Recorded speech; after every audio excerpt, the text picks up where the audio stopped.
ఈరోజు జాతీయ CPM party Marxist party జాతీయ కార్యదర్శి మాజీ కార్యదర్శి గారు సీతారాం యేచూరి గారి ప్రథమ వర్ధంతి ఈ రోజున బ్రహ్మానంద రెడ్డి మార్కెట్ ఉల్పా మార్కెట్ ఆఫీస్లో ఈ వర్ధంతి సభ జరుగుతుంది. ప్రధానంగా ఆయన కొన్ని విషయాలు ఆయన నిర్వహించిన కార్యదర్శిగా నిర్వహించిన విషయాల్లో విషయాలు మనం ప్రస్తావన తెచ్చుకోవాల్సిన పరిస్థితి ఉంది. ప్రధానంగా ఆయన ఆంధ్ర రాష్ట్రంలో తూర్పుగోదావరి జిల్లా కాకినాడ పరిధిలో ఆయన జన్మించారు. కానీ ఆయన కుటుంబం అంతా కూడా ఐపీఎస్ ఐఏఎస్ క్యాడర్, మొత్తం కుటుంబం అంతా కూడా.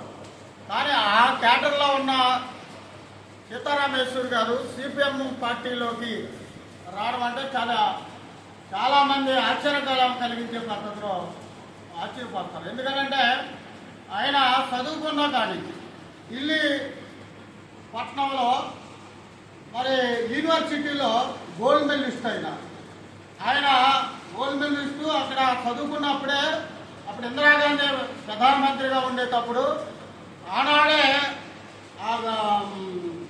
ఏదైతే అక్కడ ఆయన చదువుకున్న మరి అక్కడ విద్యార్థుల సమస్యల మీద, ప్రధానంగా అక్కడ ఉన్న విద్యార్థుల సమస్యల మీద ఆనాడే చిన్నతనంలోనే పెద్ద ఎత్తున ఆందోళన పోరాటం చేసి మరి ఆ యూనివర్సిటీలో ఈ సమస్యల పరిష్కారానికి ప్రధానంగా ఇందిరాగాంధీ గారిని కూడా, ప్రధానమంత్రి గారిని కూడా ఆ యూనివర్సిటీలో ఆవిడ ఆ యూనివర్సిటీకి అధ్యక్షుడుగా ఉన్న ఆ సందర్భంలో మేము ఈ సమస్యలు పరిష్కరించి ఇక్కడికి రావాలి, వచ్చి పరిష్కారం చేయాలన్న ఉద్దేశంలో కూడా ఆనాడే చిన్న విద్యార్థి దశలోనే పోరాటం చేసిన వ్యక్తి సీతారాం యేచూరి కామ్రేడ్.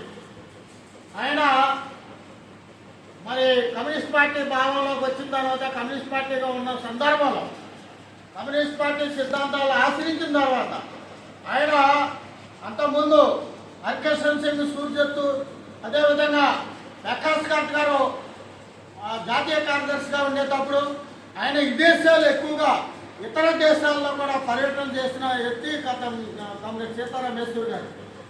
అదేవిధంగా ఆ రోజుల్లో మరి ఇక్కడికి నేపాల్ ఇటీవల కాలంలో చూస్తున్నాం, నేపాల్ గందరగోళం. ఆనాడు నేపాల్లో వచ్చిన గొడవల్ని నేపాల్ పర్యటన చేసి సమస్యలు పరిష్కరించి అక్కడ కమ్యూనిస్ట్ పార్టీని మరి బలోపేతం చేసే దాంట్లో ఆయన నిర్మాణం ఎలా ఉండాలని సూచనలు ఇచ్చిన వ్యక్తి కామ్రేడ్ సీతారాం యేచూరి గారు.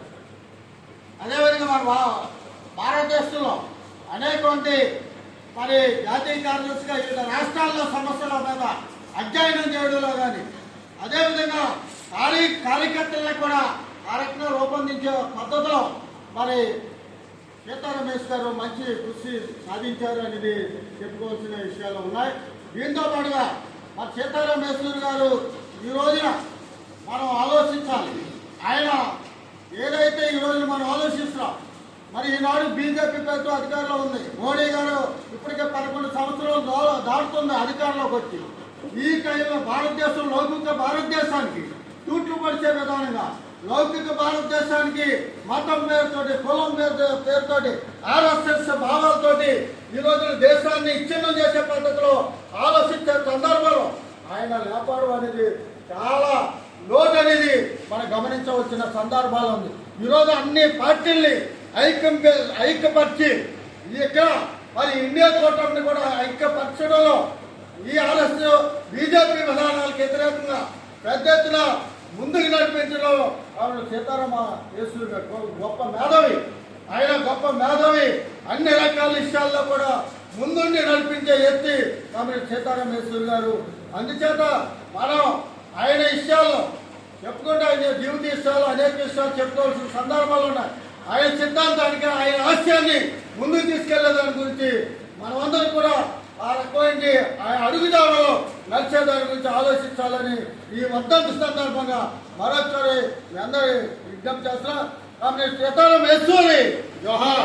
కామ్రేడ్ సీతారాం యేచూరి జోహార్. కామ్రేడ్ సీతారాం యేచూరి జోహార్.